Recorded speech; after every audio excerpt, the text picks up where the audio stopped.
భారత ప్రజలమైన మేము భారతదేశాన్ని సర్వసత్తాక సామ్యవాద లౌకిక ప్రజాస్వామ్య గణతంత్ర రాజ్యాంగ నిర్మించుకోవడానికి పౌరులందరికీ సాంఘిక ఆర్థిక రాజకీయ న్యాయాన్ని ఆలోచన భావ ప్రకటన విశ్వాసం ధర్మం ఆరాధనల స్వాతంత్ర్యాన్ని అంతస్తుల్లోనూ అవకాశాల్లోనూ సమానత్వాన్ని చేకూర్చడానికి వారందరిలో వ్యక్తిత్వ గౌరవాన్ని జాతీయ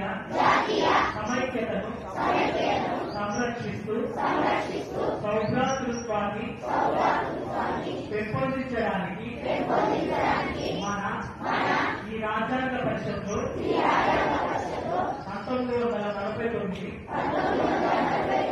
నవంబర్ 26వ తేదీన ఎంపిక చేసుకొని శాసనంగా రూపొందించుకున్న ఈ రాజ్యాంగాన్ని మాకు మేము సమర్పించుకుంటున్నాము.